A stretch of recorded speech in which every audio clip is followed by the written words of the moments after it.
I've been disturbed since I've been in this community that the school buildings are thought of as the property of the school department, and that whenever we want to run a function, it can't happen because of all the rules and all the unions.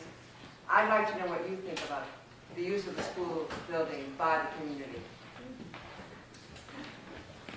Want me to go first? I'll give you sort of a two-part answer. The first is, am I speaking loud enough? Yeah. No, only because last time you told me to speak more. I didn't say the people at back could hear you. It wasn't for the camera. It was for the people. Okay. First, sort of two-part answer. The first is that the school buildings should be available for the community, but I also think they are. I don't know what all the different hurdles are that one has to go through in order to rent space in the school buildings, but I know that a friend of mine's child held a basketball camp during the spring in the school buildings. When Temple Emmanuel was being renovated, a bunch of the school buildings, this was back in the mid-90s, a bunch of the school buildings were rented out, not just for services, but for classrooms. So if the issue is making it easier and more user-friendly for the community to rent out the buildings at a reasonable cost, then to the extent that's not the case, I think everyone on the school committee should support that. I mean, it's a community resource and it generates revenue at the same time. My sense has not been that it's difficult to do that, though.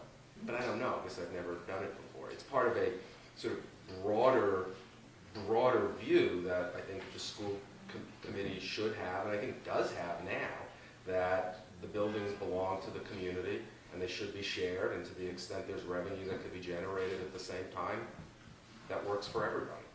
Well, my kids are 34 and 29, maybe things have changed, but they weren't that way when they were in grammar school.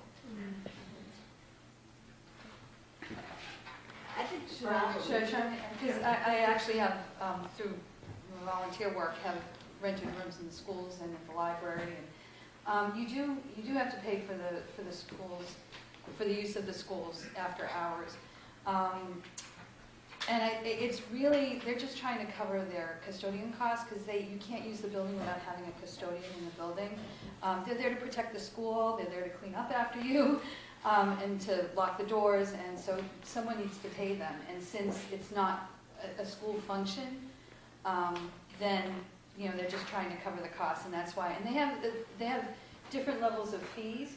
So if you're completely outside, an organization from outside Newton, and you just want to use the school on a weekend, then you pay a higher cost than a PTO, or if the Newton Dems wanted to rent a room at the school.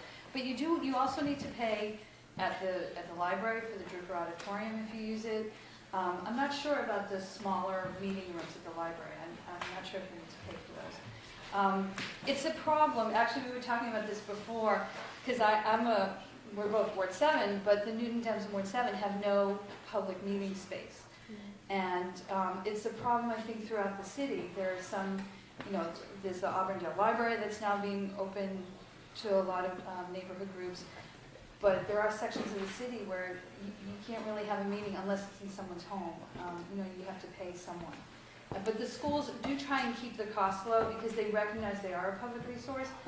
And I agree. I think it's an issue when they go to raise the fees. They actually just raised the fees this year, again, for the groups outside of Newton, not the community groups. I don't know if that answers your question. I think things must have changed.